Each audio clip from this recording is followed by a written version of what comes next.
E aí, quando a gente olha para essa subdivisão, é interessante porque ela vai especificar melhor do que está tratando. Então, em vez de ter um material só, onde acaba ficando, talvez fique confuso, dependendo da metodologia, você trabalha primeiro isso aqui, depois você trabalha uma outra abordagem. Então, você tem, por exemplo, uma abordagem mais estrita, tá? E uma abordagem mais lato.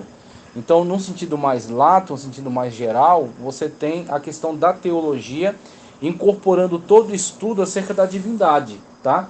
Então, você tem a teologia cristã, mas você tem outras teologias que falam acerca de estudos, né, dentro das suas concepções religiosas. Então, você tem aí teo, Deus, né, do grego, e logia, de discurso ou estudo. Então, você tem a teologia se preocupando em estudar acerca da criação, acerca das manifestações de Deus, acerca dos textos sagrados, tá certo? Acerca das concepções de Deus. Então, cada teologia vai trabalhar em cima da lógica daquela religião. Então, se é hinduísmo, dentro da matéria de religiões e seitas, a gente viu, o hinduísmo, ele é panteísta.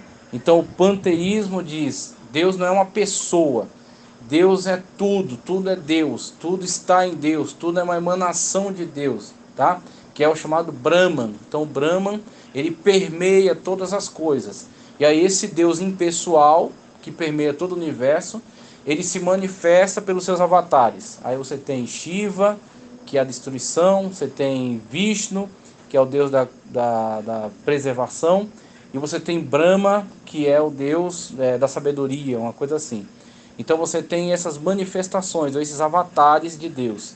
E além, ainda surgiu posteriormente o chamado Krishna, né, que é um tipo de Messias dentro do hinduísmo. Então, nessa estrutura, você vai ter uma teologia estudando isso aí.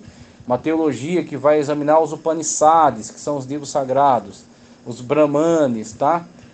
Os textos, né, diversos textos ligados àquelas tradições. Então eles vão examinar isso. Quando eu falo de teologia no sentido mais lato, eu estou falando de uma forma mais abrangente. Eu posso falar sobre as religiões politeístas, sobre a mitologia grega, mitologia romana, tá? Os deuses, né, que estavam presentes ali no mundo bíblico, por exemplo, Baal, Marduk. Então você tem toda uma gama de possibilidades de estudo, dentro de um sentido mais lato de teologia. Num sentido mais estrito, e aí você vai fechar o seu foco sobre algum aspecto mais particular, né?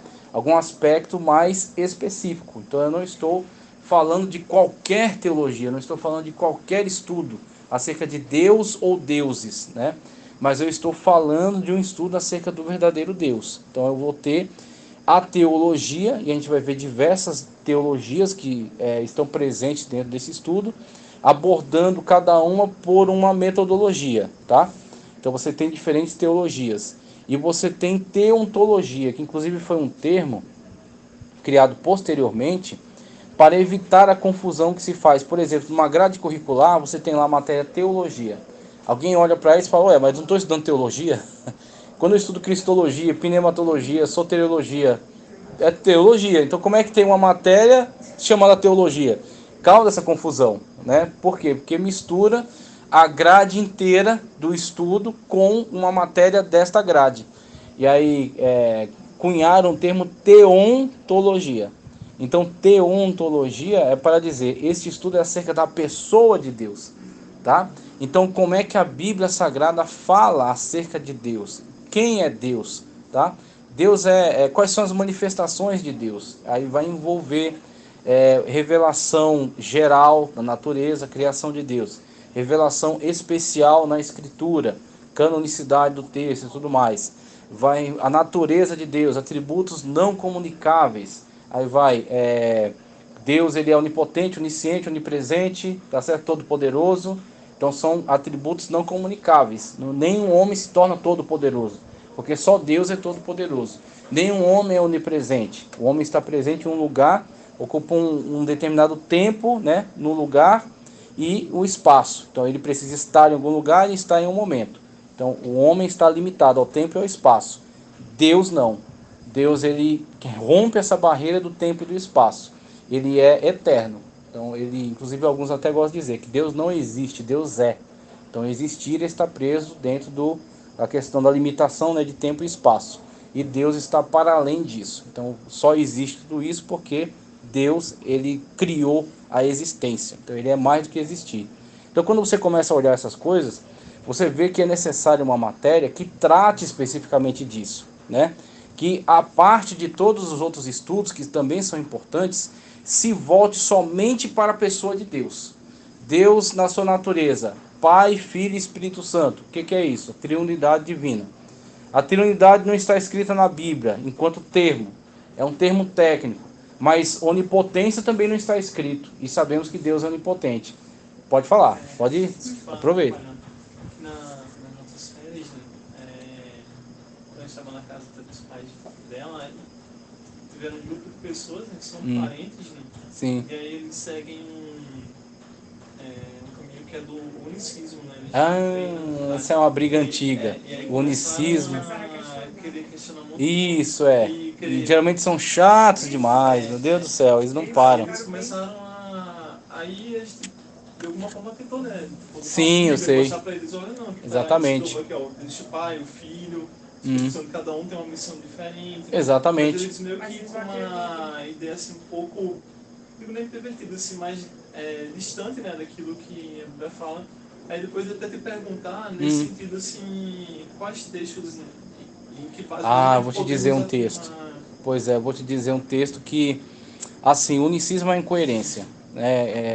Alguém tenta valorizar, às vezes, o unicismo, dizendo que, afirmando que só o unicismo entende que Deus é um. Sim, Deus é um. Ninguém está negando que Deus é um.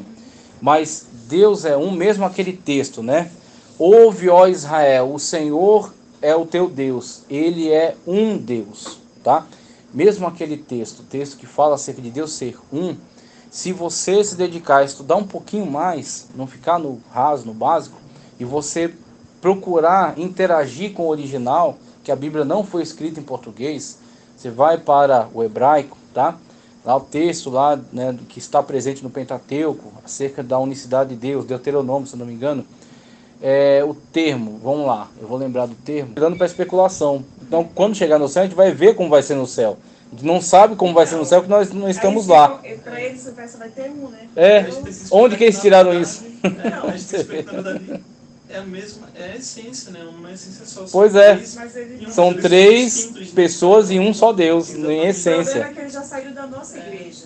Inclusive, lá no começo, quase que a Igreja Assembleia de Deus, quando ela foi fundada, né, as igrejas pentecostais, fundaram a grande Assembleia de Deus, no meio tinha um unicista.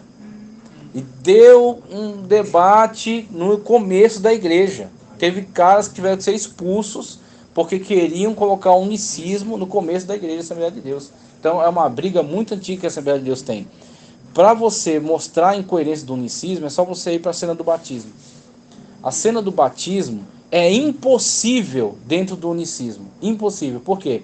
Você tem as três pessoas manifestas individualmente. Eles são um só Deus, sim, mas eles são três pessoas. E as três pessoas podem dizer eu para si mesmo e tu para o outro. E podem, inclusive, se relacionar entre si. Então você tem Jesus Cristo foi até João Batista para ser batizado por ele. João diz, não, eu que tenho que ser batizado por você. Jesus disse, não, para que se cumpra toda a justiça. Ok, ele consente, então, batiza Jesus. Quando ele batiza Jesus, a voz brada do céu, este é meu filho. Veja, ali você está com, você tem ali o pai. Este, veja, olha o termo empregado. Este é o meu filho amado, em que me comprazo, tá? Aí, ao mesmo tempo que a voz brada do céu, o Espírito materializa-se, é uma teofania, tá? Ele materializa-se numa forma de pomba e desce sobre Cristo, demonstrando para todos os demais visivelmente que Cristo está imbuído do Espírito Santo, tá certo? Que ele está como servo, tá? Ele passou pelo processo chamado kenosis, de esvaziamento, né? Não da deidade, mas da glória, porque ele não poderia vir até nós com a sua glória. Então, inclusive, ele faz oração para que o Senhor restitua a glória que ele tinha antes junto ao Pai. Então você tem a situação na qual Jesus desce até nós. Ele está como servo. Exatamente, ele está como servo, tá?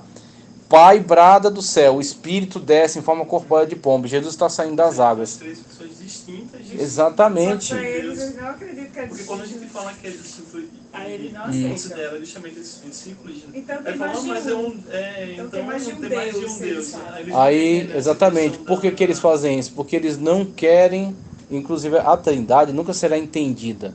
Se a Trindade fosse entendida, não seria Deus. Se Deus fosse entendido, ele não seria Deus. Então é uma estupidez alguém exigir de você uma explicação acerca de algo que não pode ser explicado. Deus não pode ser resumido em termos. Deus não pode ser explicado logicamente. Então quando alguém cria uma doutrina afirmando que explicou Deus, tenha certeza, essa doutrina está errada. Essa doutrina é uma porcaria que satisfaz a curiosidade deles, mas não fala da verdade. Foi justamente que bom. tentando demonstrar exatamente. de alguma forma não aceitar, na verdade. Sim. A gente tem que ter mesmo para combater e falar, olha, não, de acordo com o versículo aqui, né, como está posto na Bíblia, Sim. é uma incongruência que está sendo dito, né, para Exatamente. combater e manter a nossa fé mesmo. Sim, né? exatamente. A nossa defesa de fé e falar, não, peraí, isso aqui tem... E são pessoas bem de debater, se a gente tiver É, conhecimento. gosto. A gente Isso. acaba caindo, Por isso né? mesmo Sem bom ter resposta. esses argumentos É pra ótimo. falar na hora e falar, olha, É de ótimo. acordo com o capítulo, né, Exatamente, está lá em Mateus, dá o batismo de Cristo, pronto, você vai ver, tem um quadro ali que é a Trindade divina manifesta nas suas três pessoas. Então as três pessoas não são uma só, como as diferentes formas de unicismo e altermodalismo. Uma diz que Jesus, que é a voz da verdade, né? A voz da verdade teima nisso. Só existe Jesus. Jesus uma hora brinca de ser o Pai, outra hora brinca de ser o Espírito, outra hora brinca de ser Ele mesmo. Assim, né? Porque Exatamente. Até citou assim, então quer dizer que quando Jesus veio, não ficou ninguém lá. Ficou vazio, porque ele desceu, exatamente. Quem bradou para ele foi ele mesmo? Então Jesus estava fazendo o quê? Um ventriloquismo? Ele estava enganando as pessoas? Então você vê, o grande problema, inclusive quando vocês dão essa resposta, fiquem tranquilos em relação à pessoa não aceitar. Por quê? É como Paulo recomenda, deixa eu ver se é Paulo que faz essa recomendação, se é João. Ele diz assim, ao herege, tá certo? Ou ao apóstata, você vai redarguir ele, você vai exortar ele uma ou duas vezes. Se ele não, rejeita. Assim, fica, você quer seguir na mentira? Siga.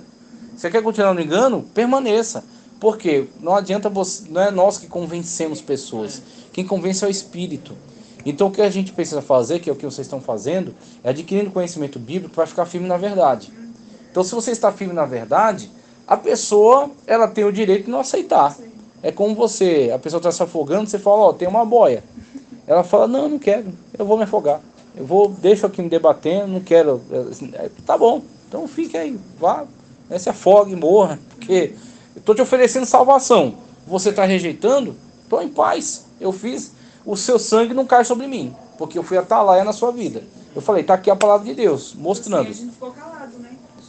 E depois que a gente não aceitou ao mesmo tempo, mas ao mesmo tempo a gente chegou e falou, olha, tudo bem, se vocês querem dessa forma. Mas aí, vez ou outra, eles queriam convencer a gente. Sempre, porque eles são, geralmente são pessoas muito impertinentes, muito chatas. Eu sei porque eu convivi pouco tempo com o Testemunho de Jeová e quase que eu saía na mão com ele. Porque ele queria me incomodar no momento de trabalho. E eu falava, eu estou trabalhando, eu não quero falar sobre isso agora. E ficava. Falei, meu Deus do céu, foi o diabo que pôs essa peça aqui para fazer eu perder meu emprego. Porque, assim, quando a pessoa ela está envolvida nessa doutrina de homens, todo o prazer dela, para alimentar o seu ego, é ganhar um debate. Sendo que quando você trabalha com a apologética, você tem dois ramos, tem o polemismo e a apologética. O polemismo é para tratar de questões complicadas dentro da própria igreja. E a apologética é para ir para aqueles que estão fora dela, tá certo? Para defender a fé, mas também para evangelizar. Quando você vai operar a apologética, o seu prazer não é ganhar o debate, é ganhar a alma. Então você não está ali para humilhar a pessoa, para destruí-la, para, nossa, eu acabei com o Testemunho de Jeová, deixei ele... Não, você está ali para tentar abrir para ela uma porta de salvação. Você fala, olha, eu conheço Jesus da maneira como você não conhece.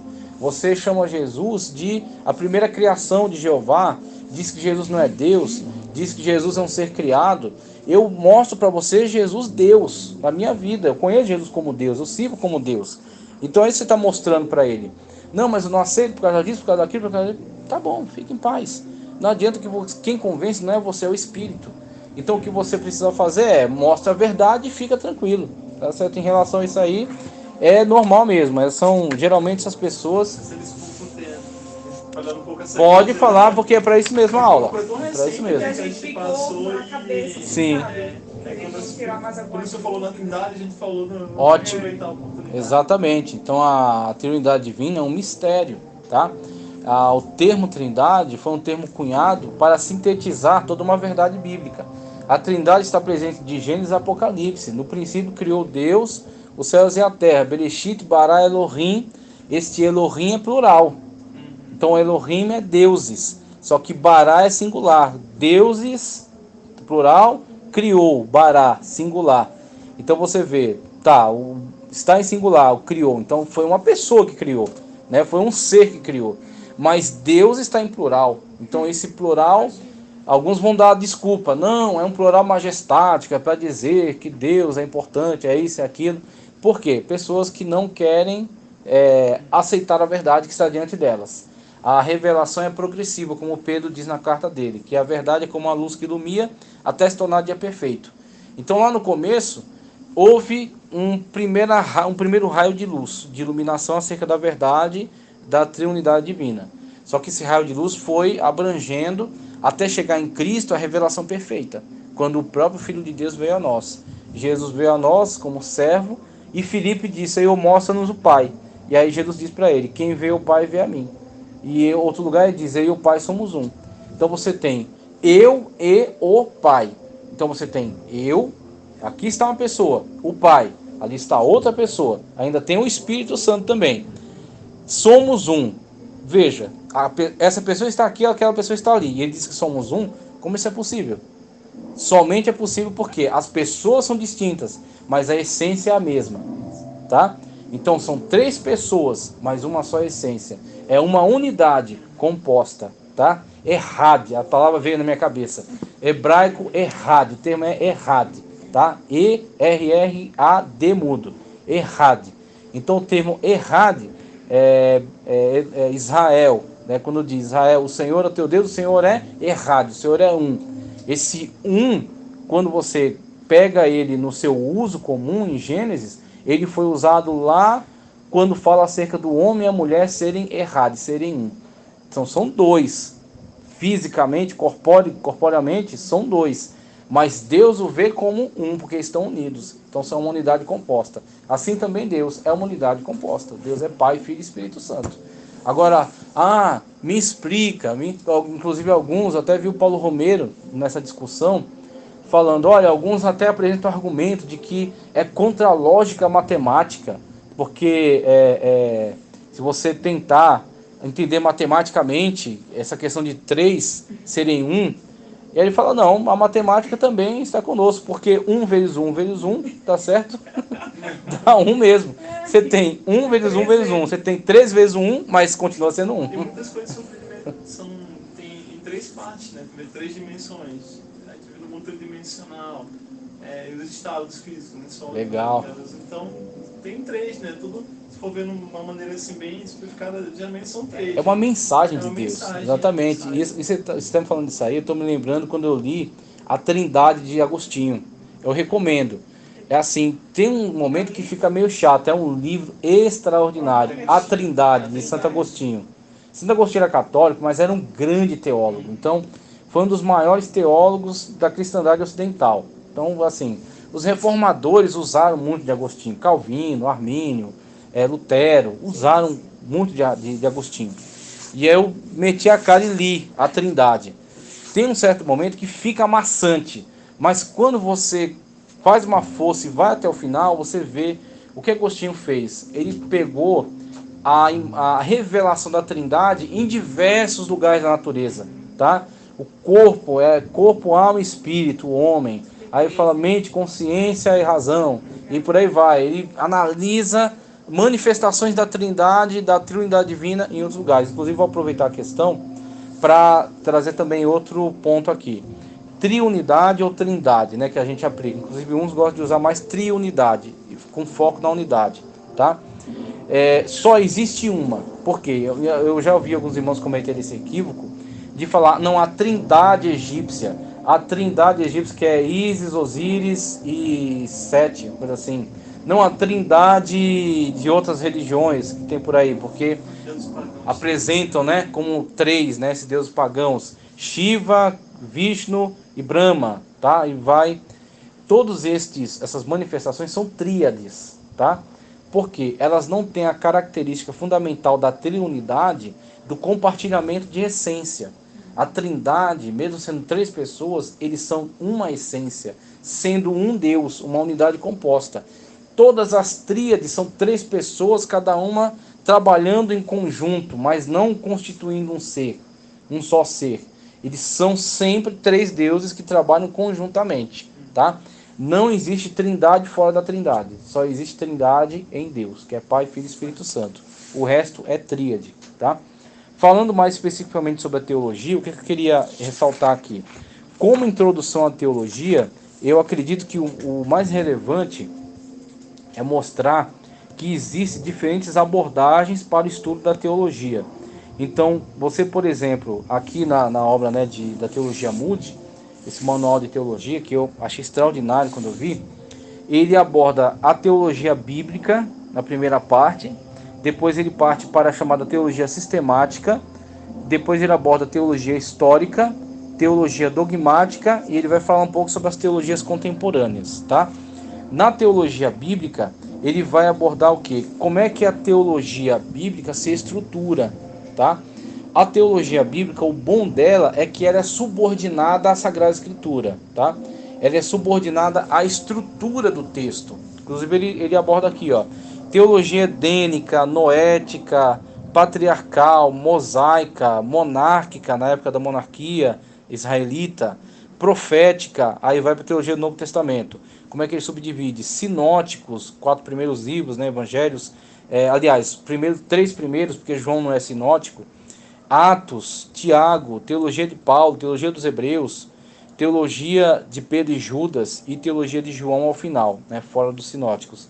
Então, quando ele estrutura essa forma de teologia, ela está subordinada à própria estrutura bíblica.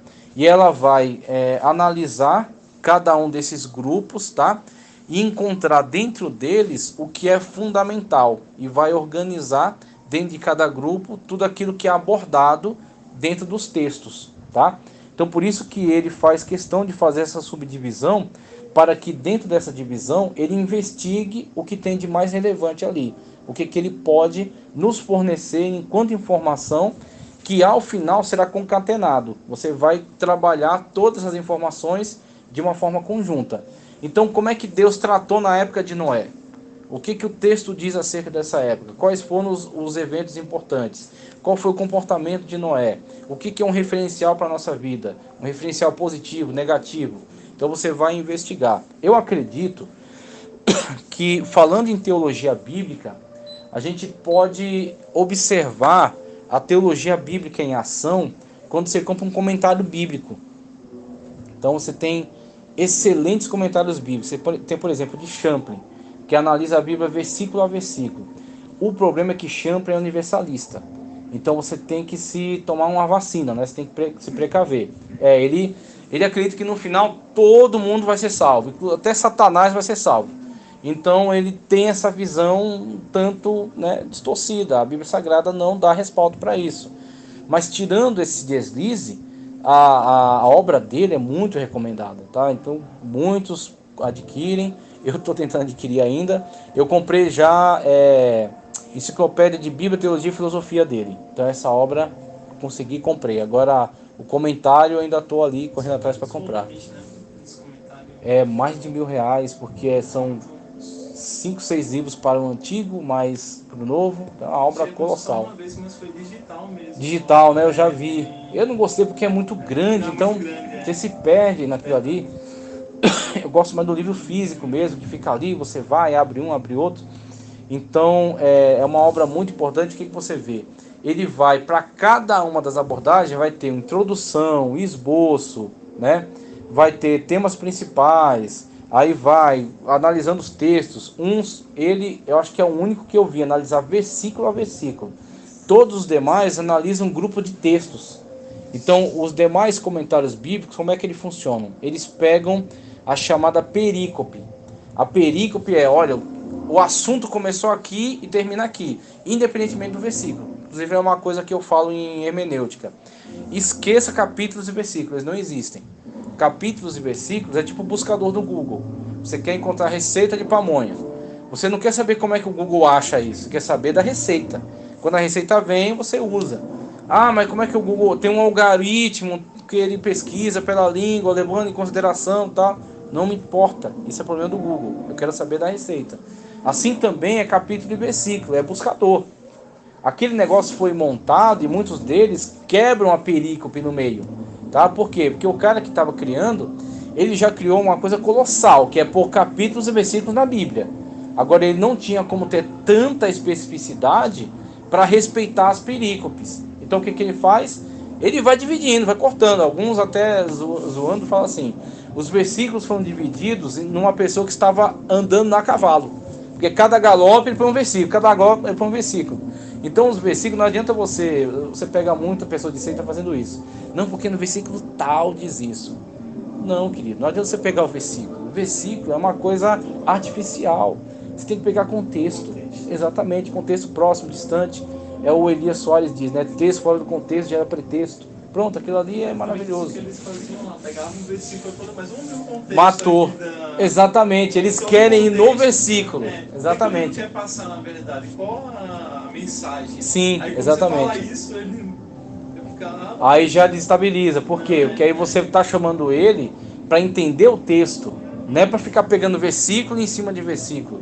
Porque o versículo, às vezes, ele tem parte da ideia que está sendo desenvolvida. Por exemplo, se você pegar texto fragmentado, você pode pregar em cima disso heresias, dizendo que Paulo, por exemplo, concorda com batismo pelos mortos, que foi a grande questão dos mormons.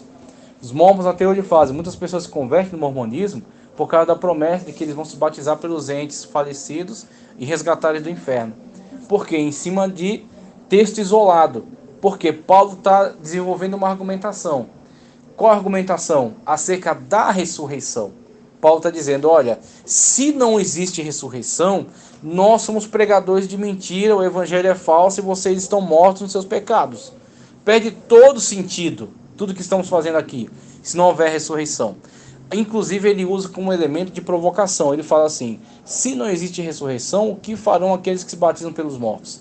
Ou seja, a questão da ressurreição, ela é tão forte e tão verdadeira e tão presente que existe gente até fazendo loucuras em cima da ideia central que é a ressurreição. Ele está usando como elemento de polêmica ali. Falando, ó, tem até gente que se batiza pelos mortos. Você vê como é uma coisa, questão tão séria, tão presente, né? Tão tranquila para muitas pessoas. Então você tem essa situação na qual você vai isolar o versículo para produzir uma heresia.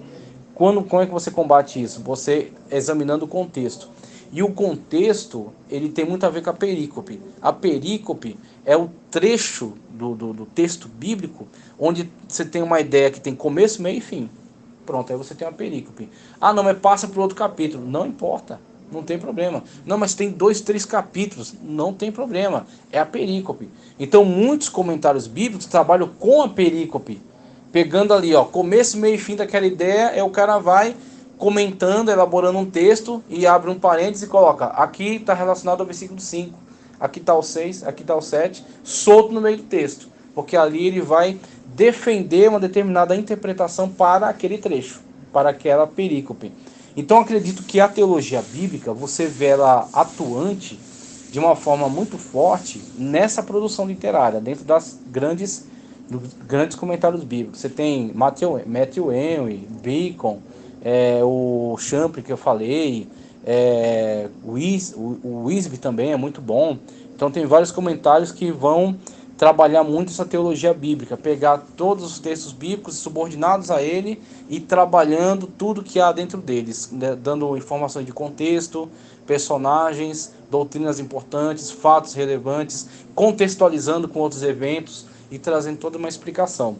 Então a teologia bíblica eu acho ela muito importante, muito boa, só que ela é muito extensa e ela tem um problema grave, que é algumas doutrinas importantes fica difícil de você montar.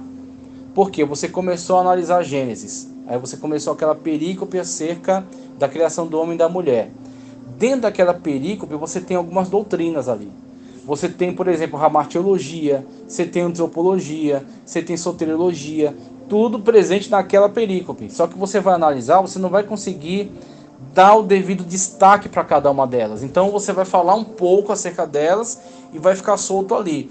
Quando você abordar outro tema, você vai voltar a outra abordagem soteriológica. Então você já fez ali e fez aqui, mas elas estão soltas. Você falou de salvação, você falou de pecado, você falou de constituição do ser humano, você falou acerca de Deus, porque Deus é o criador de tudo, então você falou acerca dele. Então você abordou diversos temas de forma misturada, um pouco aqui, um pouco ali, e assim foi ao longo de toda a Bíblia. Então a teologia bíblica ela é vantajosa porque analisa toda a Bíblia, na sequência da Bíblia, né, respeitando a lógica de desenvolvimento da Bíblia. Mas ela se perde nos temas. Por isso que aí você parte para o ponto 2, que é a abordagem dele aqui, que é a chamada teologia sistemática, tá? Então a teologia sistemática ela tem um grande valor para o estudante. O estudante ele tem na teologia sistemática uma ferramenta extraordinária. Vocês têm livros de teologia sistemática? Compraram aí já alguns? Colocaram já alguns na estante? Não, teologia sistemática não. Eu tenho alguns Recomendo. comentários, mas não Legal. teologia sistemática. Quais comentários você tem? Eu tenho Bacon. Ó, muito bom. Show de bola. E tem um comentário bíblico do Antigo Novo Testamento Moody. Ah, o Moody, eu já vi. Muito bom, muito bom. Mas aqui parece que ele tem algumas coisas que... Algumas coisas saem fora, né? Ele é de linha calvinista, né? Isso. Aí você sabe que vai dar conflito Que, em algumas coisas. Aí você faz aquele filtro, né? Mas eu recomendo fortemente teologia sistemática pentecostal. Por quê? Acho que meu pai tem um desses daí. Acho Oh, pentecostal, maravilha. que é um que inclusive foi escrito por pessoa mesmo da igreja. A galera da Assembleia de Deus, Isso, Antônio Andrade, Gilberto, Antônio Gilberto, isso aí, Claudionor, assim, Elienay, é show, é muito bom. Ela é a que eu tenho na capa branca com uma chama, né? Uma chama, é esse. Isso. Esse. O que eu gostei dela foi isso, porque ela pega o time da Assembleia de Deus. Então você fala, como a igreja pensa, né? Os pensadores da igreja. Então você tem a Teologia Sistemática Pentecostal, eu recomendo para todos essa obra. Recomendo também a Teologia Sistemática de Stanley M. Orton, é muito usada no nosso meio, porque ele participa do comentário da Bíblia Pentecostal, tá? É o Donald C. Stamps, é o Stanley M. Orton e tem alguns outros lá que participam da Bíblia Pentecostal. Outra que foi bom mencionar a Bíblia Pentecostal, por quê? Tem Teologia Sistemática Pentecostal, tem Teologia Sistemática de Stanley M. Orton, tá? E aí, para essas duas aí, você já tem uma boa abordagem pentecostal já. E aí depois eu fui adquirindo as outras para comparar, né? Então eu peguei de Luiz Berkoff, que é ultra calvinista. Peguei de outras, por exemplo, eu não tô lembrando agora, minha mente tá péssima. Mas eu tenho lá pelo menos umas 6 sistemáticas, do tal de Thyssen, que também é dispensacionalista. Mas com a teologia sistemática, qual vai ser o ganho? Ela vai abordar o mesmo estudo que a teologia bíblica está fazendo, está propondo, que inclusive outro lugar que você encontra muito teologia bíblica, Bíblias comentadas. Bíblias comentadas. Você tem o texto e embaixo você vai ter as notas de rodapé que desenvolvem apontamentos em relação ao texto, esclarecimentos em relação a ele. Aí você sabe, que Bíblia comentada você tem? Você tem uma de Genebra. Obviamente, os autores ali são calvinistas. Então, quando chegar em soteriologia, a coisa vai tender para o calvinismo.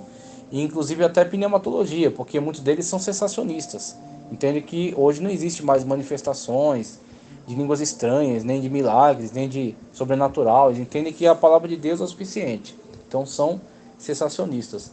Se eu não me engano, até aquele Nicodemos é cessacionista, que é famosão por aí. Ele é muito bíblico. Então, assim, não há problema em você assistir os vídeos dele. Mas você sabe que em algum momento vai dar conflito. Né? Algumas doutrinas ele vai tender para o calvinismo. Tá? Então, ó, Bíblias comentadas, comentários bíblicos, estão trabalhando dentro dessa lógica da teologia bíblica, tá? Teologia sistemática, pronto, você tem um sistema, então ele vai favorecer os temas, e ele vai sistematizar esse estudo a partir dos temas. Qual tema? E aí você vai, a partir dessa ideia, percorrer os importantes temas relacionados a toda a revelação. Então, Deus, né, doutrina de Deus, ou teontologia, tá? Doutrina do Espírito, pneumatologia. Doutrina de Cristo, cristologia, ok. Salvação, soteriologia. Perdição, hamartiologia, doutrina do pecado, tá? Homem, né, antropologia bíblica, ok? Aí você passa agora para outros seres, anjos, angelologia. Fim de todas as coisas, escatologia. Acerca da igreja, eclesiologia. Pronto. Então, todos os lugares que abordarem algo relacionado à igreja, essa matéria vai puxar o versículo. Tá em Gênesis? Não importa, ela vai pegar.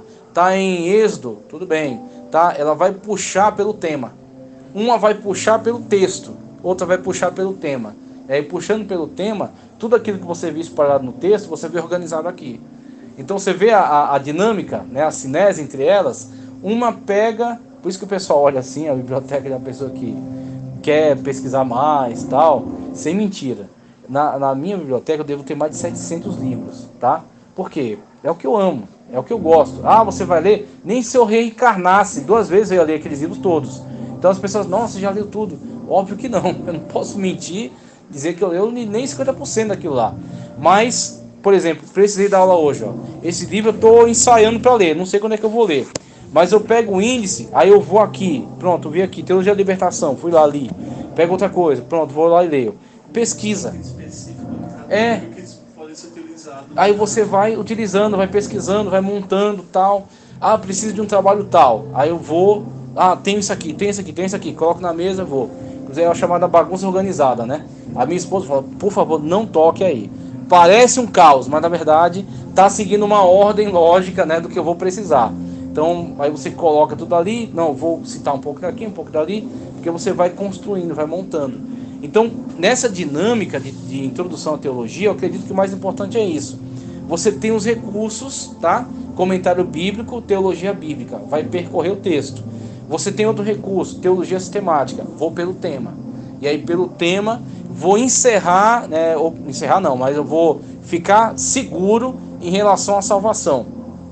Então, ele vai abordar escolas de pensamento da salvação, calvinismo, arminianismo, molinismo, e aí vai colocar para você, esse pensa assim, esse pensa assim, esse pensa assim. Textos bíblicos relacionados, aí vai. Lá, né, em Gênesis, a criação e a queda, e aí da semente da mulher virá um que esmagará a cabeça da serpente. Ok, então você tem ali um texto proto-evangelho ali é chamado proto-evangelho, evangelho anterior. Dali vai vir toda a história das dispensações, abordando acerca daquele que virá. E aí quando chega a época de Cristo, Paulo chama de plenitude dos tempos. Então você tem aí a concretização. E lá na frente você descobre, lá em Apocalipse, que o Cordeiro foi morto desde a fundação dos séculos, desde antes da fundação dos séculos. Então antes de haja luz, haja cruz, né? Cristo já estava, a partir da presciência divina, sabedor da necessidade futura de salvação. Ele já estava disposto, ele já estava como um cordeiro morto, ou seja, alguém que já estava pronto para morrer em prol da humanidade que virá a cair. Então quando você descobre isso sobre Cristo, né, somente explode, né, que você fala, meu Deus do céu, antes de eu precisar, antes de eu existir, ele já estava pronto como o meu Salvador. Então você tem essas situações aí que vão ser abordadas e vão ser organizadas numa teologia sistemática. Então você falando da questão também de quando Adão ia para o pecado, né? E aí Deus teve que, de alguma forma, ali para cobrir a nudez dele. Isso é maravilhoso. O sacrifício, né? O primeiro sacrifício. O primeiro aspecto era uma tipologia. Era uma tipologia. A aí tipologia de Abraão com Isaac. Com Isaac. Outra tipologia de Cristo. Maravilhoso. A tipologia de Melquisedeque, o sacerdócio de Cristo, que será depois afirmado pelo próprio Deus.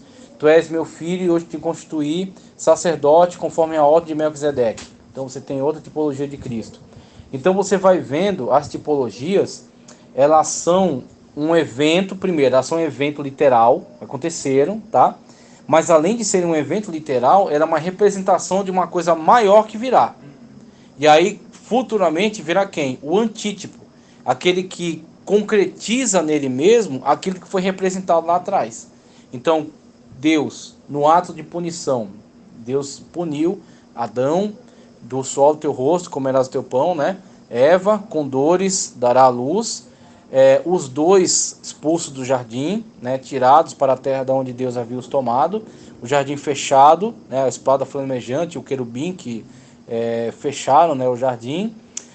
Mas antes deles receberem a dura punição, houve graça, houve misericórdia. Inclusive é interessante abordar isso porque muitos afirmam que o Deus do Antigo Testamento não era um Deus de graça, não era um Deus de misericórdia, não era um Deus de amor, era um Deus sanguinário, punitivo, iracundo, né? Um Deus vingativo. E a gente olha para Gênesis e vê que isso é mentira. Deus trouxe punição, sim, porque Deus é justo. Então a justiça de Deus, aí você vê aspectos da natureza de Deus. Justiça, por exemplo, né? Um atributo comunicável. Nós temos um pouco de justiça por causa da justiça perfeita de Deus. Então você tem um atributo comunicável. Deus é justo, mas na medida que Deus é justo, Deus pesa muito mais a balança para a misericórdia do que para a justiça. Porque se fosse totalmente justiça, teriam sido eliminados. Deus é mais misericórdia do que justiça. Deus vai aplicar a justiça, sim, mas antes de aplicar a justiça, ele já dá meios para que aquela aplicação de justiça não seja extremamente pesada, não seja de tal modo dolorosa que venha a causar a morte. Então o Senhor realiza ele mesmo o primeiro sacrifício. Porque de onde virão as peles com os quais Deus faz túnicas e dá a Adão e Eva? E aí você tem ali, eu já vi pregações sobre isso, muito importantes. Primeiro Adão e Eva tentaram se cobrir com folhas, né? E aí, devido à sua vergonha. Mas Deus os reveste com vestes tiradas de um animal que foi por ele sacrificado, representando Cristo, o Cordeiro de Deus que virá e será sacrificado por Deus. A vestimenta humana são como falsas religiões. O que é a falsa religião?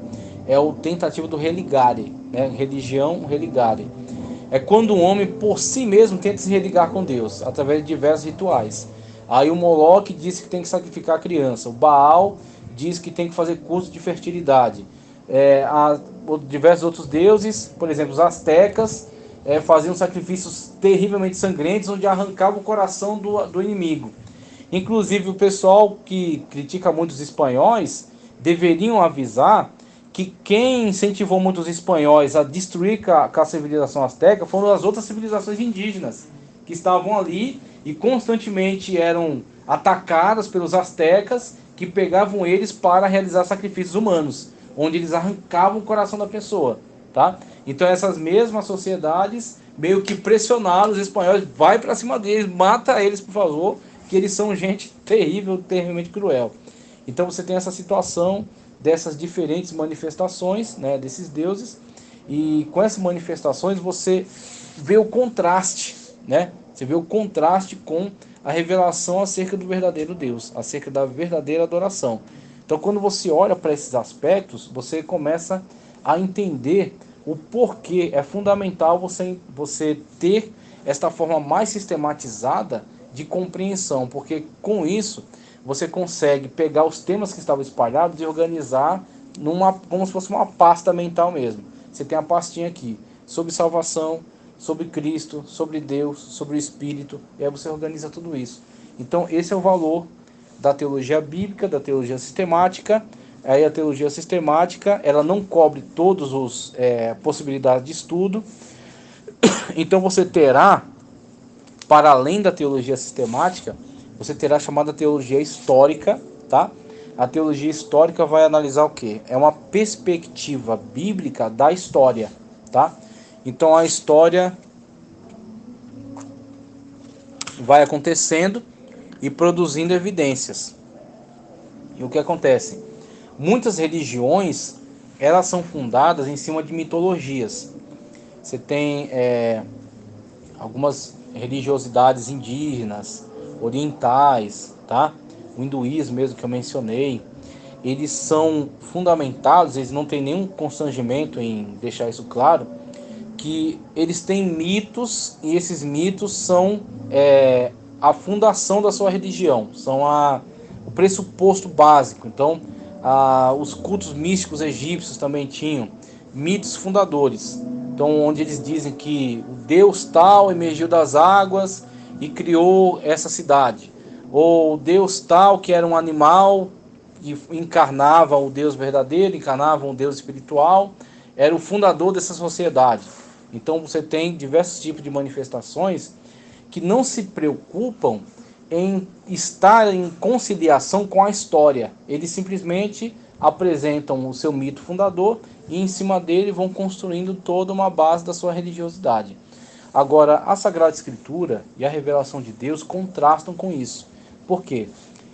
Se você pegar todo o texto bíblico, né, de Gênesis, mostrando todo o processo de criação, né, depois pega, tratando acerca da humanidade, depois da queda do homem, vai falar acerca do início de diferentes povos da sociedade. Então você tem os filhos de Deus, você tem os filhos chamados as filhas de Caim, né, conforme tem lá no texto de Gênesis, ou aqueles que estavam na descendência de Caim, Tubal-Caim, dessa descendência que se formou, o contraste entre eles, a situação grave do dilúvio, e posteriormente Sem, Cã e Jafé, que repovoaram a terra.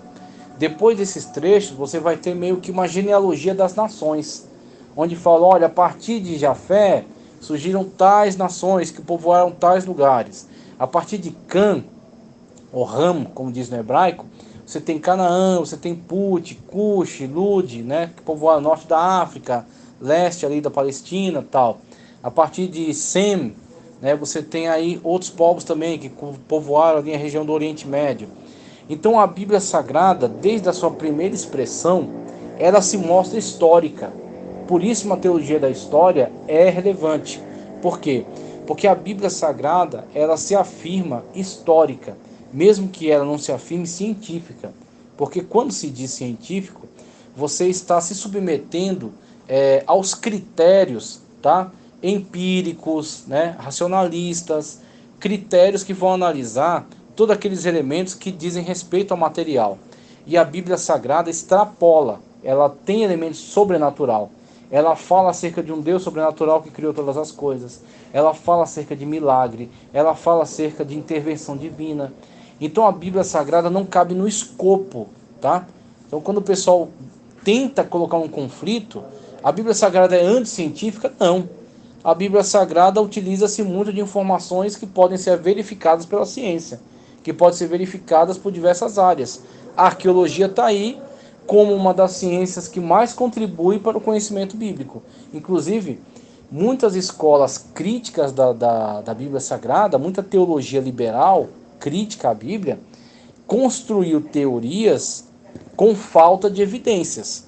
Conforme as evidências foram surgindo, muita gente teve que enfiar a violinha no saco, porque muita gente dizia que a época de Moisés era muito arcaica, não tinha cultura, não tinham textos, não tinham civilizações grandes.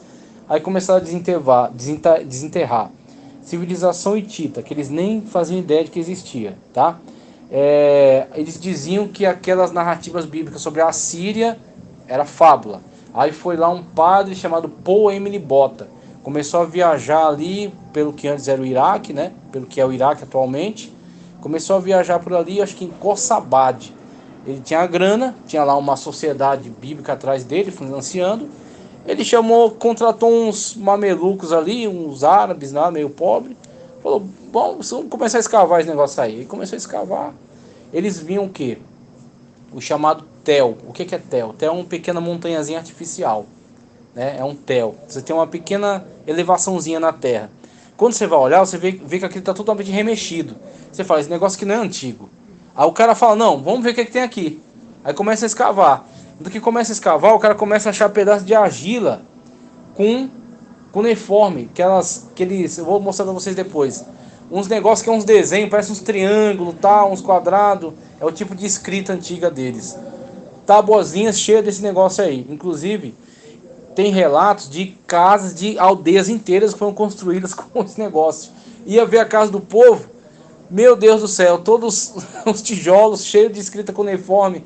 Meu Deus, os caras não sabiam para que servia aquele troço. Tem coisas que até hoje, até a própria engenharia também, não consegue justificar como Olha, que foi feito lá naquele tempo, né? então, Você fez no meu Deus do céu, Egito também, as pirâmides, meu Deus, como que eles, aquelas pedras gigantescas, movimentar aquilo, por isso que a History disse que é o ET, né? Para isso tudo foi o ET. Se o negócio fica um pouquinho mais... Ah, foi o ET que veio com a nave, carregou, guinchou o negócio. Não, teve uma engenharia nisso aí, né? Então, vocês chegam a estudar, assim, a teorizar a possibilidade? Ah, foi assim, foi assado? Vocês chegam a investigar isso, não? Não. Não se interessa muito, né? Nesse caso não. Mas um professor meu que falava muito da questão do Leonardo da Vinci, né? Que ele fazia muita... Show. Pra época dele, Ele é muito avançado, né? Muito avançado. Muito avançado. Até pra... Tem coisas que foram feitas hoje, né? Caramba. E você imagina que alguém naquela época já tinha... Pô, o cara pensar o helicóptero, aquilo, né?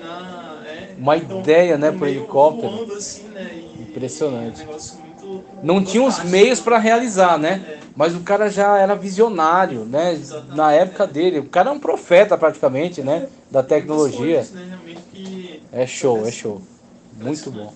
Impressionante. Aí você vê o quê? Essa capacidade humana, que algumas pessoas têm certa dificuldade de ver, mas eu olho para isso e eu vejo a graça comum. Existe a graça salvífica, né? Que é em Cristo para salvação, fé em Cristo para salvação. Mas existe uma distribuição da graça de Deus, de modo geral. O médico faz uma cirurgia e salva uma vida. Isso não foi o diabo que deu a ele, isso foi Deus, né? Primeiro Deus deu inteligência, depois toda uma pesquisa, vasta pesquisa de muito tempo. A cirurgia da minha esposa agora mesmo, eu achei aquilo um absurdo. A pessoa abre outra e eu nem falei pra ela, mas tinha um cano passando atrás dela, cheio de sangue, o sangue passando. Eu falei, meu Deus do céu, como é que vai ser isso? E a pessoa abre ela e queima lá um negócio. Eu senti o cheiro da carne queimada.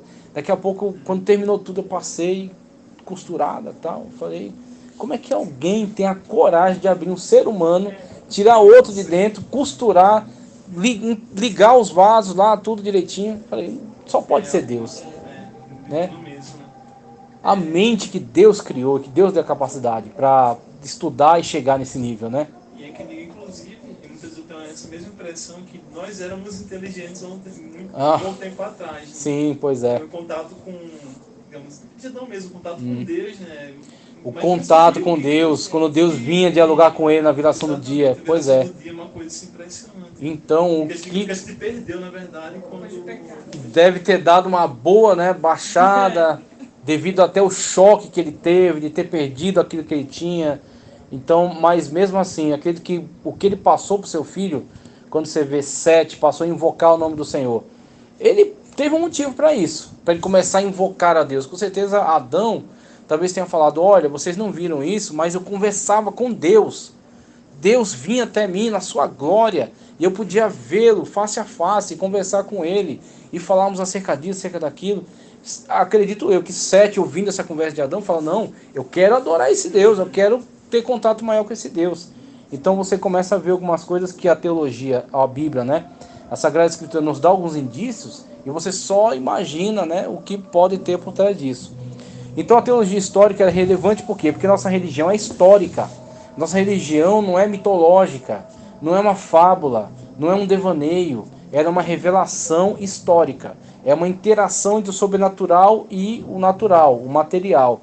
Então Deus, ele entra na história, intervém, se manifesta, realiza atos poderosos. Esses atos deixam evidências, essas evidências podem ser investigadas, e essa investigação produz alguns materiais que podem servir como referência, podem servir como testemunho.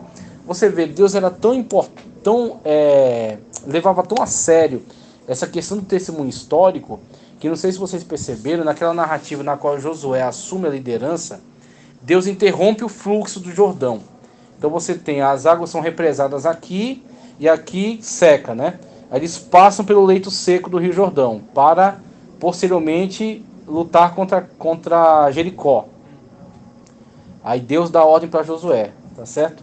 manda que cada príncipe da tribo recolha pedras do leito do rio, porque depois que as águas voltarem, eles vão erigir colunas, tá, no lugar onde eles passaram. Por quê? Futuramente seus filhos perguntarem: o que são essas colunas? Vocês vão dizer que o Senhor Deus abriu o caminho no meio do rio Jordão, para que vocês passem. É um Deus que estabelece marcos históricos. Então você tem importantes marcos históricos relacionados à fé. Assim é relevante você estudar acerca da história de Israel. Aí você tem Flávio Joséfo, você tem outros livros também, né, mais modernos que estudam. História do cristianismo, você vê aí todo o histórico pelo qual a igreja vem passando, as lutas que já enfrentou, os problemas que com que já se envolveu, como foi necessário uma ruptura, a reforma protestante, tentar retornar à base da Sagrada Escritura. Aí você tem os solas, né, sola Escritura, sola gratia, solus Christus, solo Deo Glória, tentando estabelecer que nós não temos compromisso com todas essas, Calvino chamava de tergiversações, ou seja, um monte de enrolação que teólogos inventam, fundindo a igreja com o paganismo, levando a gente a adorar imagens, acender vela, fazer procissão. Nada disso estando na Escritura. Então o que foi necessário? A ruptura, a reforma. Se você, é uma coisa que eu vi, uma frase que eu ouvi, que eu acho que é tão verdadeira: um povo que não tem história está fadado a repetir os mesmos erros. Eu posso dizer isso em relação à igreja. A igreja que não tem história está fadada a repetir os mesmos erros. Que às vezes você vê os caras repetindo um negócio que você lê na história e fala: opa, isso aqui já aconteceu lá atrás. E os caras estão caindo nisso de novo, né?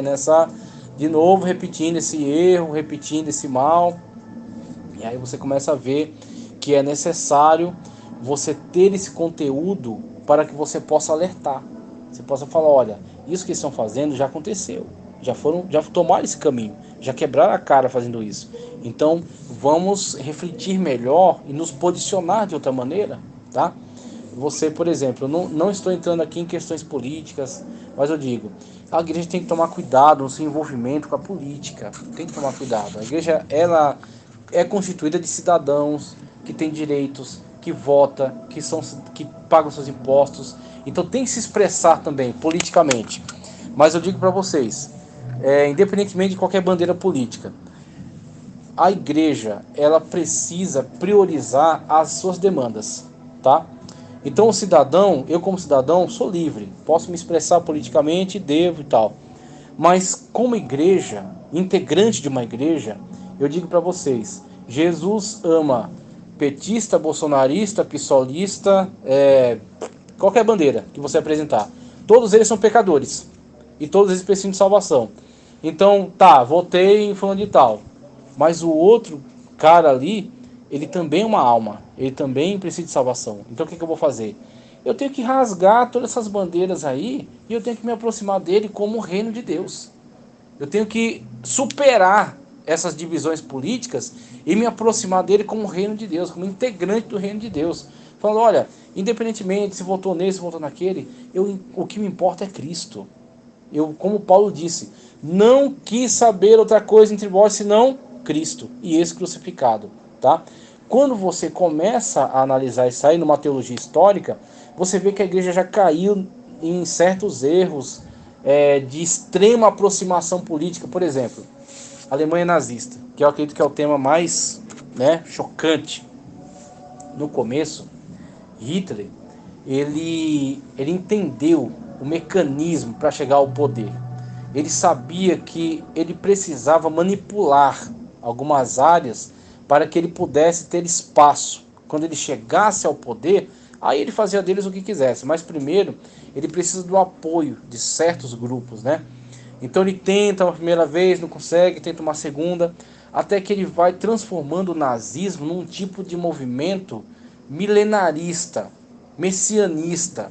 Ele adota alguma simbologia tanto hinduísta, ele afirma, né, essa base ariana, os arianos que vieram lá da Pérsia e tal. Ele quer dar esse mito, essa mitologia ao seu partido, mas ele também meio que reinterpreta ou desconstrói a mensagem cristã, colocando ele mesmo como um prometido, um Cristo, né? Um enviado um Messias. Ele coloca a si mesmo como esse Messias Salvador. E ele começa a fazer promessas de restauração da economia, restauração do militarismo, né? Da força da Alemanha, a Alemanha do futuro, a Alemanha isso, a Alemanha aquilo, criando expectativa no povo. Quando o povo, desesperado como estava, perdeu a Primeira Guerra Mundial, cheio de restrições para todo lado, começa a ouvir aquilo é uma música ao ouvido deles. E aí eles se vendem para essa ideia. Mas o que acontece, quando chega mais adiante, que começa a ficar muito claro quais eram os planos dele, muitos cristãos corajosos se opuseram a ele de forma muito aberta. Que aí você tem Bonhoeffer, se eu tentar pronunciar o nome do cara, Deutsch Bonhoeffer, ou Bonhoeffer, que escreveu Graça Barata, foi traduzido para nós como Graça Barata, e tem um livro também sobre discipulado. Ele se pronunciou totalmente em antagonismo àquela proposta, né, daquela dominação absurda, aquela ideologia absurda, todo aquele messianismo louco em torno de um homem, e ele teve que fugir. Se eu não me engano, eu acho que ele conseguiu fugir, teve uns que foram mortos. Mas o que eu estou falando para vocês? Que certos erros se repetem, em maior ou menor proporção. Então a igreja tem que tomar cuidado com o quê? Ela precisa ter memória histórica, para que ela não caia nos mesmos erros. A bandeira A, bandeira B, bandeira C, não importa. Eu quero saber, da minha prioridade, que é Cristo. Então, independentemente, acima de tudo isso, Cristo, Salvador, Senhor, o reino de Deus, tá? Votou nesse, votou naquele, ficou aquela escaramuça. A comunhão tem que superar tudo. Exatamente. Sim, a alma dele. E se é um irmão em Cristo, que claro, a pessoa fica chocada. Pô, mas você votou no fulano. Tudo bem, eu mesmo tenho amigos meus que votaram em outro candidato. Falei, irmão, a comunhão é a mesma. Você votou no cara? Tá. Não, seus motivos. Não quero nem saber. A comunhão é a mesma. Então a gente aqui... Tão perto realmente acaba misturando os sentimentos. Mistura. Aí, esse é o grande problema, né? Exatamente. No tal pessoa. A gente começa a criar aquela raiva. Aí você começa, não pode ser. Pronto, se você se deixa levar por isso, você foi fisgado. E aí, para os grandes pensadores da política, você é um idiota útil. Porque isso é o idiota útil, é o cara apaixonado. Né? Ele não sabe lidar. A política é muito escorregadia. Então, dois caras que estão brigando terrivelmente em público na política, não tenha dúvida, para fazer um acordo, eles se abraçam nos bastidores. E fazem um acordo e os dois ganham. Então, o que acontece? O povo toma aquilo como uma briga real, né? Sendo que aquilo é demagógico, aquilo é somente para atrair a massa ou uma parcela dela, ou falar, não, essa parcela está descontente, então eu vou meter o pau nele, porque aí eu vou conseguir ganhar essa galera. Só que ele não está nem aí se ele vai fazer uma aliança futura com ele, ou se vai brigar. Para ele o que interessa é o poder. Manipulação. Desde a Ágora lá na Grécia, os sofistas treinavam os caras em retórica, ensinava a eles como falar o que as pessoas querem ouvir. E tinha sempre aquela briga do filósofo que está em busca da verdade e o sofista está em busca da conveniência, daquilo que atende ao momento. Então isso aí é muito antigo, está desde a formação. Então quando eu falo de teologia histórica, eu falo da igreja ter memória histórica sobre o que a gente teve que pagar como preço para chegar até aqui, de irmãos que tiveram uma vida e a gente nunca tem a real noção do que é. Por exemplo, Paulo diz assim, as cartas de Paulo, ele valoriza muito quando a pessoa recebe outra, não estou lembrando da palavra, a receptividade, não é receptividade, é outra coisa, quando a pessoa recebe outra pessoa em casa, eu não estou lembrando, anfitrião é a pessoa que recebe, a pessoa aí foge a palavra. Tem que ter um remédio que destrave minha memória, porque assim, eu vou lembrar da palavra. Quando eu estiver explicando, eu vou lembrar. Isso receber a pessoa, sabe? Ele valoriza muito em muitas cartas, que abençoaram aquele que pratica isso, né? Que recebe as pessoas. Por quê? Porque no contexto de Paulo, as pessoas facilmente poderiam perder tudo, né?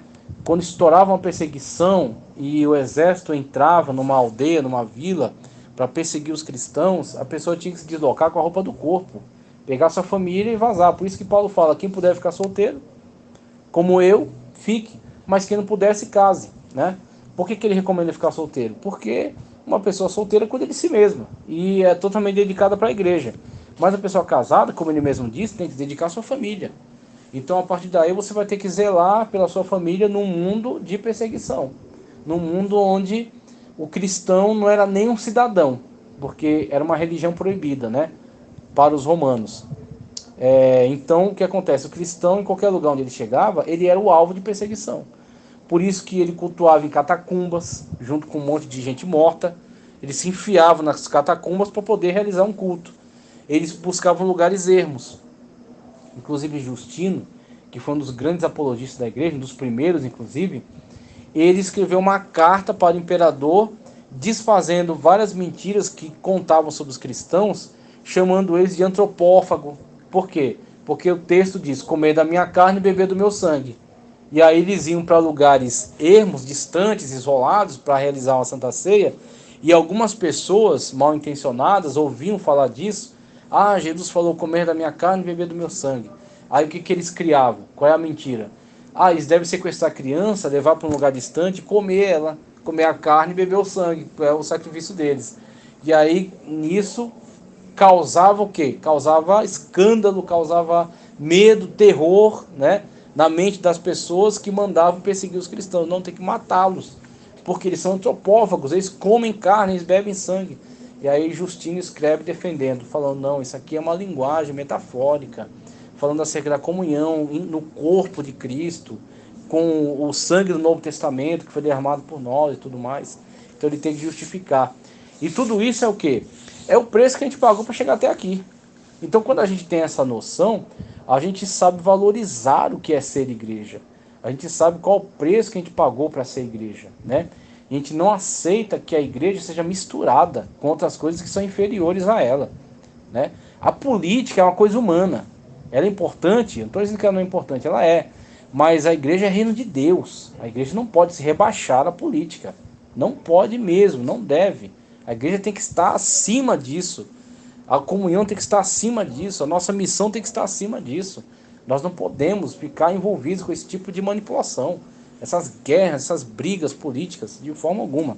Então acredito que uma teologia histórica é fundamental para isso. Para encerrar a aula, você tem uma teologia dogmática, que a teologia dogmática vai abordar calvinismo, arminianismo, teologia do pacto, dispensacionalismo, a doutrina do catolicismo romano, e aí vai mostrar como que essas diferentes correntes doutrinárias pensam. Aí você tem uma teologia dogmática. Então o que ele vai trabalhar? Ele vai trabalhar como se formou essa escola de pensamento. Por que Calvino entende a salvação daquela maneira? Quais são seus argumentos? Por que Armínio refutou o calvinismo nesses aspectos? Que muita gente pensa que o calvinismo e o arminianismo são água e óleo. Na verdade, não. O Armínio ele foi aluno do cara que deu continuidade à obra de Calvino, que foi Teodor Beza. Tá? Então veio Calvino, depois de Calvino veio Teodor Beza. Esse tal desse Teodor Beza era mais xarope que Calvino. Ele era mais fanático do que Calvino nessa afirmação, nessa interpretação soteriológica dele.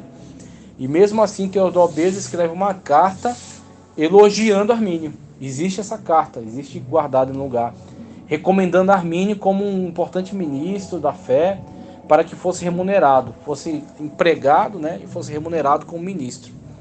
E aí Armínio, passado um tempo, ele começa a analisar e criticar alguns aspectos do calvinismo, que era principalmente essa questão determinista, dizendo que aquele que é salvo, Deus determinou na eternidade passada que ele fosse salvo.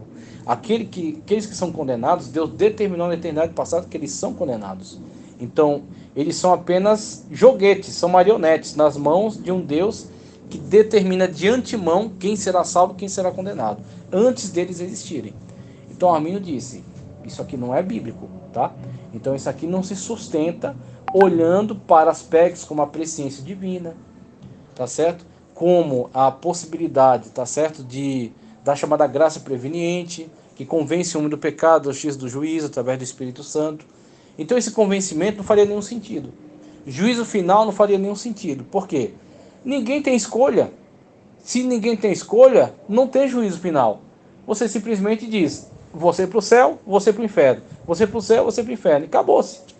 Vai chegar no futuro para julgar o quê? Se não foi Deus que determinou que ele fosse para o inferno. Então, determinou, está determinado e acabou. Então, a mentalidade calvinista falha nisso. Falha gravemente nessa forma como ela olha para Deus. Nessa forma como ela afirma que Deus trabalha essas questões, tá? Aí eu fecho aqui, numa abordagem mais geral, em relação a essas correntes mais modernas da teologia. Você tem teologia liberal, você tem teologia neo-ortodoxa, teologias radicais, que são chamadas aqui, historicista, socialista, católica, conservadora, evangélica e carismática. Ainda tem uma chamada teologia emergente. Bastante. Então hoje diversificou. Por quê? Existe hoje muitas correntes que se aproveitam desses meios religiosos para se alçar ao poder. Então por isso que a coisa se diversifica, que cria um monte de interesse. Por exemplo, o Partido dos Trabalhadores. Para ele chegar ao poder, ele precisou, inclusive, palavras do Lula, utilizar das chamadas comunidades eclesiais de base, tá? Que são grupos dentro do catolicismo, de meio que grupos. A Igreja Católica como um todo, ela é formada de diversos grupos dentro, né? Dominicanos, franciscanos e vários grupos, né? Dominicanos, franciscanos, tem cistercianos, tem vários outros grupos, tá? Jesuítas, tá? Tentando lembrar desse grupo, muito importante, jesuítas. Então, grupos mais radicais, menos radicais e por aí vai. Então, veja, o que esses grupos são? Algumas lideranças, alguns grupos desses dentro da Igreja Católica pensavam que a melhor ação da Igreja era voltar-se priorizando os pobres, tá? O que eles faziam mais? Ações sociais. Então, nessas ações sociais, se juntavam com outros líderes de comunidade. Vamos fundar um grupo aqui de aconselhamento de mulheres grávidas, de aconselhamento de pessoas abandonadas. Então, eles formavam vários grupinhos pequenos. Nesses grupinhos é onde ele falou que eles começaram a crescer ali, fazendo propaganda ali, dizendo, olha, a gente vai colocar um representante na prefeitura, a gente vai colocar um representante na Câmara, então vote nesse fulano, esse fulano vai defender essas ideias, e através disso eles chegaram ao poder. Então veja, é um bom lugar onde você consegue apoiadores, né? Onde você consegue base eleitoral. Então por isso que você vê esse monte de teologia disso, teologia daquilo, porque são muitas manipulações sobre a palavra de Deus, muitas manipulações sobre a teologia. Teologia liberal, que é a mais antiga dentre elas, ela é um tipo de corrente teológica humanista, tá? Então o humanismo, você tem as épocas, né? Renascimento, saindo da Idade Média, você tem Renascimento. O que é o Renascimento? Os caras dizem, nós não queremos saber mais das informações filtradas pela igreja, chamado índex, né? Nós não queremos mais o filtro da igreja. Nós queremos recorrer aos originais. Queremos ler Platão, Aristóteles, Sócrates, os outros filósofos, Demóstenes, Parmênides, tá? Esses caras, sem o filtro da igreja. Então muitos deles buscavam aonde? Através de fontes árabes que tinham, traduziam aquilo e tal. Então surge o Renascimento. O Renascimento meio que traz de volta esse conhecimento mais clássico da época romana e grega, né? Fora do filtro da igreja. Então meio que já é um movimento de repúdio à Igreja Católica, né? Quando eu falo igreja, é a Igreja Católica da época medieval, que dominava todo o quadro, né? das universidades e tudo mais.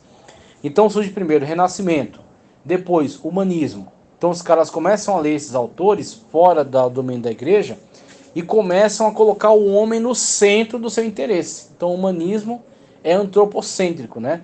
O homem é a medida de todas as coisas, das que são para as que são, das que não são para as que não são. Então o interesse não é mais Deus, nem a Bíblia, nem os dogmas da igreja. O interesse é o homem. Então, qual é o interesse? A saúde do homem, medicina. Para estudar medicina, o que é que tem que fazer? Tem que examinar cadáveres. O que é que a igreja acha disso? A igreja não gosta muito dessa ideia. Não me importo com a igreja. Problema da igreja. Vamos examinar. Então os caras compravam cadáver, abriam, faziam isso, aquilo e tal.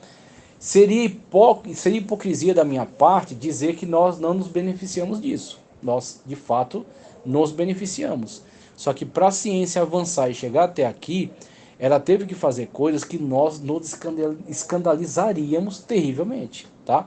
Eu vi só uma coisinha uma vez, que é quando conseguiram descobrir ressuscitação.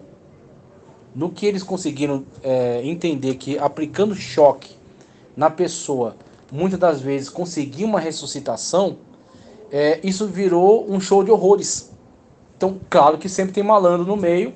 Ele viu que quando dá um choque na pessoa, os músculos se contraem. Então, às vezes a pessoa ri, ela faz uma expressão de dor, ou mexe um braço, uma perna. Então isso virou um show de horrores. Os caras viajavam toda a Europa vendendo ingressos para show de horrores. Pegavam um cadáver e tacavam choque nele. E assim as pessoas na época, sem TV, sem Netflix, se divertiam com esse tipo de coisa, né? Vendo enforcamento na praça, pessoas sendo decapitadas, né, na guilhotina, ou show de horrores. Então, assim, a igreja, com razão, criticava tudo isso. Mas a época humanista, onde as pessoas estavam focadas no homem, disse: problema da igreja, vamos continuar fazendo. Então teve esses prejuízos, mas por outro lado teve também avanço. Então veio o Renascimento, veio o Humanismo, veio depois o Iluminismo. O Iluminismo, aí, meu irmão, o pau quebrou. Por quê?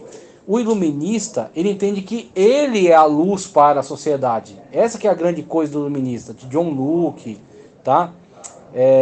Outros caras aí que também estão, Francis Bacon também, os caras que estão envolvidos com o iluminismo. Eles entendem, olha, não é a Bíblia Sagrada, não é a igreja, nós somos a luz da humanidade. Nós vamos guiar a humanidade para o futuro. Rousseau, Descartes, tá? René Descartes. Então os caras começam a criar dentro das suas áreas, filosofia, ciências de modo geral, né, biologia, eles começam a criar os compêndios, o conhecimento, os manuais, as teorias, né, as grandes teorizações que vão formar esses campos científicos. Eles começam a criar isso aí e sem levar em consideração, sem se importar, sem se preocupar com qualquer tipo de filtro da igreja. A igreja, de fato, perdeu totalmente o controle sobre essas áreas. Ela ficou muito restrita mesmo ao seu mundo. Então você tem, a partir desses movimentos, toda essa produção pujante, né, grande, que se expande sobre todas as áreas, dominam as universidades. A teologia deixou de ser considerada, que antes era a cabeça das ciências, né? Aí a teologia é totalmente desconsiderada. Então, as grandes universidades que surgiram como pequenas escolas anexas das catedrais, né, dos bispos, surgiram ali as primeiras escolas, que depois se tornam as universidades, que eram subdivididas, tendo a teologia como a cabeça, né, como a principal. Agora elas colocam a teologia para a rua, para fora. Não queremos mais saber, não nos importa. Então surge como que um movimento de tentativa de restaurar a teologia a alguma importância. Aí você tem o chamado teólogo liberal. Acho que foi nesse período também, né, que começaram a surgir algumas metodologias de ensino, didática, que sim. justamente a questão mesmo de Deus, né, um ensino cristão também, que era a base, sim, que inicialmente, né, verdade. Começa a afastar tudo, tanto que existem metodologias que têm um nome mesmo, né? Exatamente. Rousseau, Piaget, isso, ótimo. entre outros, né? Show, muito bom. Do método mesmo que eles utilizam. Exatamente. Tanto Rousseau quanto Piaget, que é o construtivista, a escola construtivista, que vai tentar pegar um pouco da escola aristotélica com a platonista, né? O inatismo de Platão e outra escola aristotélica que entende que na verdade a pessoa é uma tábua rasa, né? E aí ele vai tentar juntar os dois e dar uma terceira via, que é o construtivismo. Mas tanto Piaget, que é mais moderno, quanto Rousseau, que é antecedente, mais antigo, eles tomam outra via mesmo. Mesmo que já havia uma pedagogia importante na Alemanha protestante, né, de Lutero, Melanchthon, depois todo o movimento continuado, né, posterior a eles, havia uma pedagogia importante lá. Mas eles começam a tomar essa outra via e começam a concorrer, e posteriormente, de fato, a pedagogia de uma ênfase mais protestante fica para as escolas de confissão, escolas religiosas, né, confissão religiosa. Mas de fato eles também impulsionados por isso, por esse iluminismo, né? Eles tomam outra via. O Rousseau mesmo entendia que o homem nasce bom e as pessoas que o pervertem, né? Você vê, é uma ideia que casa muito com Pelágio, que é tido por nós como um herege, né? Que o homem, na verdade, ele é bom intrinsecamente, essencialmente. E ele é pervertido dentro da sociedade. Então, quando você olha para essas ideias, você vê o que o teólogo liberal faz.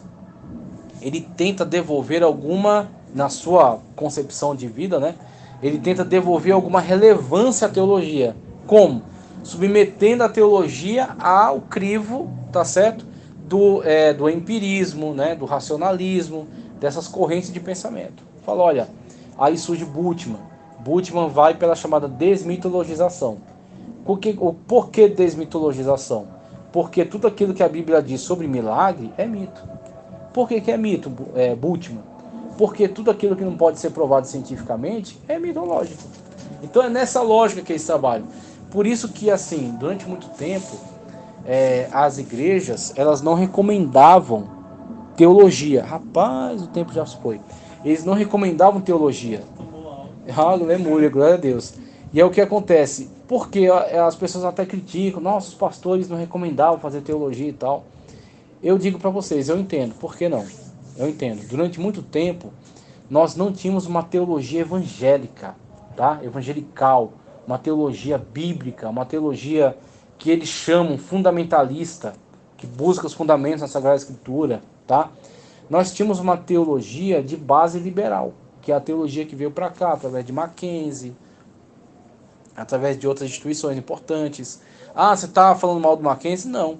O Mackenzie é uma grande instituição que tem muitas pessoas lá que não são adeptas da teologia liberal. Paulo Romero está lá. Augusto Nicodemos, que é sensacionista, mas não é liberal. Ele defende a Bíblia. Só que ele diz, olha, uma vez que nós temos a Sagrada Escritura, essas manifestações sobrenaturais cessaram, mas nós ficamos com a Bíblia, só a Escritura, tá? Então eles não são adeptos dessa teologia liberal. Mas nós sabemos que para você concluir um curso lá, você recebe uma carga gigantesca de teologia liberal. E eu digo para vocês, eu ajudei, na verdade, um pastor aqui do setor que estudou pela FAESP, fez todo o curso, se formou lá, eu inclusive ajudei ele no TCC, e assim, muito trabalho que eu fiz para ele, que ele mandava, não tinha tempo de fazer, mandava para fazer, eu fazia. Muito trabalho que eu fiz, que eu fui ver a matriz, teologia da libertação, teologia liberal, professor colocando lá. Teve coisa que eu vi, que foi colocada lá, que já foi desprezada na Igreja Católica. Um site, Monfort, que é um site católico, condenando aquele autor, esse cara da teologia da libertação. O que é a teologia da libertação? É uma teologia católica com matriz marxista. Então eles fundem o marxismo né? E aí eles fazem a chamada opção primordial pelos pobres. Essa tal dessa opção primordial pelos pobres, o nome é muito bonito. Claro, os pobres, né, vão ajudar os pobres e tal. Mas essa ideia, olhando para Marx, olhando para as teorias que ele criou e para as consequências que trazem dentro dessas releituras, releitura da teologia da libertação, trazendo para dentro da igreja, como é que esses caras pensam? A matriz de pensamento de Marx está lá em Hegel, tá? E Hegel é um desses filósofos do iluminismo. E como é que Hegel via a história? Ele via tudo em tese, antítese e síntese. Tese, antítese e síntese. Para ele a história funcionava dessa forma. Tese, antítese e síntese. Surge uma tese, é uma ideia. Surge a ideia contrária a ela, é a antítese. Do choque entre elas surge uma síntese. Essa síntese materializa-se em ideia. Surge o contrário a ela, entra em choque e cria uma outra. Então, para ele, a história funciona assim, dessa forma. Como é que isso se cumpre num plano prático, para a gente entender? Quando o cara diz para você que ele está fazendo a opção preferencial pelos pobres, essa é a tese. Qual é a antítese? A teologia, ou a escola, ou o pensamento, ou a filosofia da burguesia, da classe dominante. Então, o que ele espera? O conflito. Ele sempre vai criar o conflito entre trabalhadores e empresários, entre negros e brancos, entre pobres e ricos. Tudo para o marxista é conflito. É exatamente o que a gente vê, né? Tem alguns tipos de governo, de teologias, né? A gente vê também esse conflito mesmo. Exatamente. Essa criação de conflito. Eles sempre geram conflitos. Uma polêmica geral. Eu digo para vocês, quando o conflito não existe, eles inventam. Por quê? Porque eles querem a revolução. Quando a pessoa pensa pela mentalidade da revolução, ela não quer desenvolvimento, ou eles chamam de progressismo também. Eles não querem construir, eles querem destruir. Destruir para na destruição eles reinam. Eles conseguem o espaço para chegar ao poder. O marxismo, ele já tentou pelo menos umas 4 revoluções, pelo menos. A de Marx era econômica. Ele era um grande economista. Aliás, ele era um economista, né? A escola austríaca diz que ele não é um grande economista. Na verdade, diz que a produção dele foi uma porcaria. Mas ele é economista. Ele queria fazer a revolução pela economia.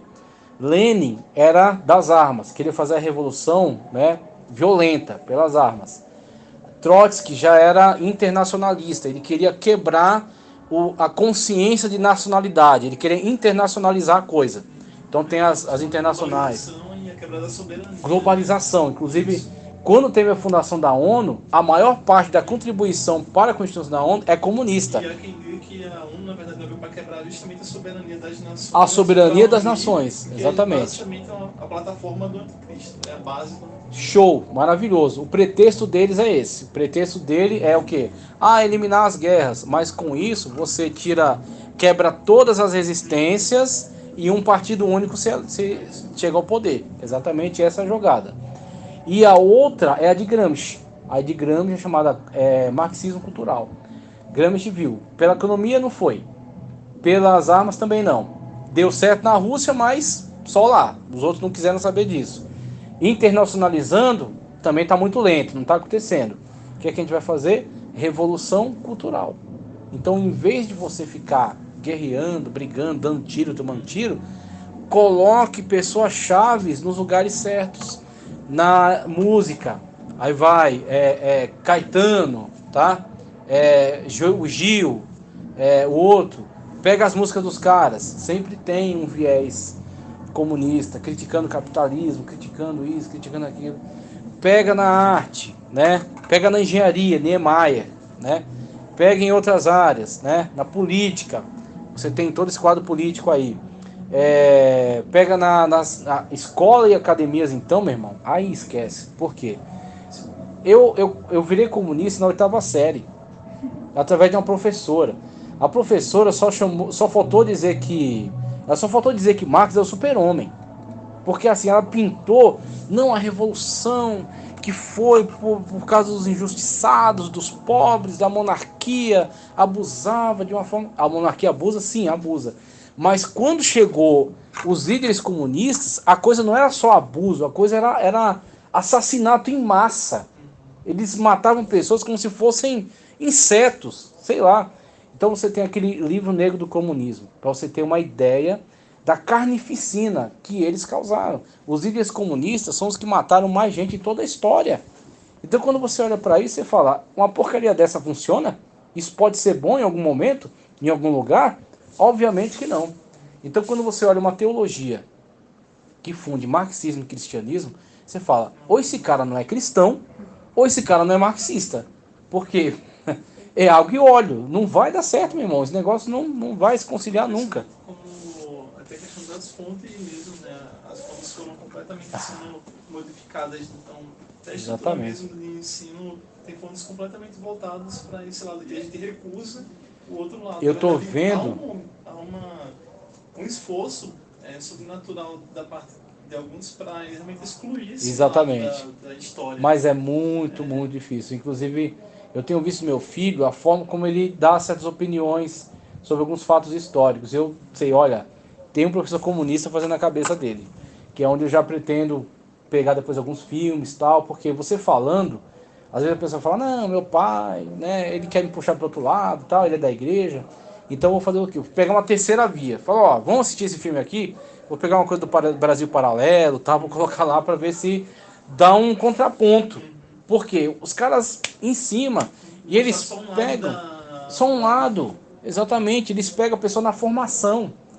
Um aluno, quando é que um aluno vai se levantar e debater com o professor? Não vai. É a sua referência de autoridade. E você ainda fala, não, respeite seu professor e tal. Aí pronto, meu irmão, aí tá na mão dele. E acho que é algo muito sutil da parte deles, vão colocando isso. Alguns vão colocando de uma forma bem sutil. Sim. Até a questão mesmo da cultura, né?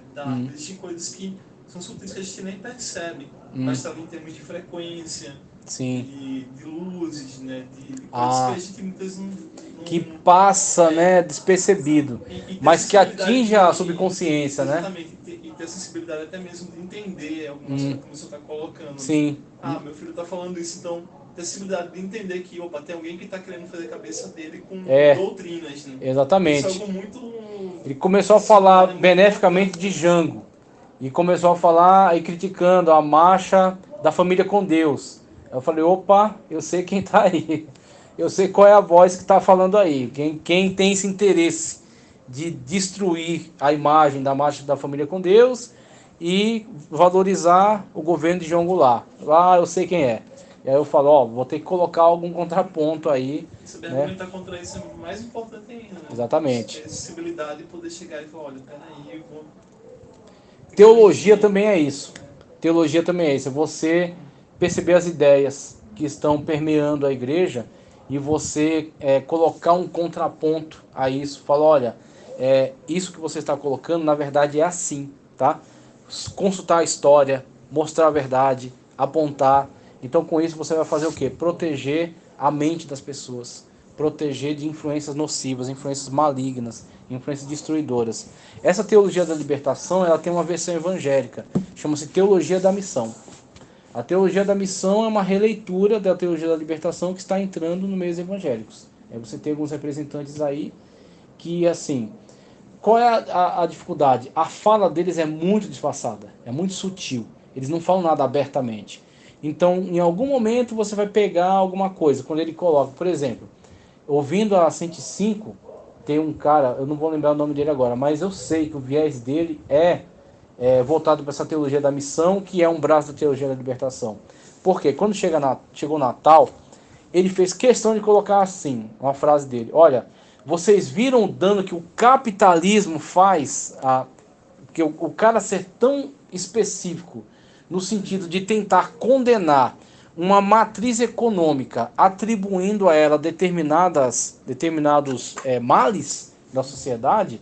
Eu sei que ele está colocando o capitalismo nessa situação, porque ele é um antagonismo disso, né? Ele é a antítese disso. Então eu falo, olha, o cara não coloca assim, olha, veja o que o egoísmo faz, veja o que o consumismo faz, né? Porque o que é o capitalismo? É uma forma livre de mercado. O que o mercado livre proporciona? Possibilidade de pessoas ascenderem economicamente, né? Fazerem comércio livre. E o capitalismo proíbe alguém de dar esmola? Não. O capitalismo proíbe alguém de fazer uma ação social? Não. Então por que ele está acusando o capitalismo? Porque na verdade ele é o ser humano em si, em questão da nele. Esse é o conflito dele. Exatamente, é a antítese dele. E aí ele pega e joga essa culpa no capitalismo. Então alguém vai fazer isso também em relação à igreja. Inclusive agora, né? Você vai encontrar muito disso. Ah, tá vendo isso aqui, ó? Ah, isso aqui é por causa da igreja. Discurso de ódio, né? É porque a igreja diz que a salvação é só através de Jesus. É porque a igreja quer ser a única dona da verdade. Então vai sempre colocar... apoiando os atos lá, porque foi encontrado alguém... Isso, exatamente. Começa, né, a associação, essa associação, começa a associação, e aí a gente tem que estar muito pronto para isso, viu? Então, pessoal, vamos encerrar.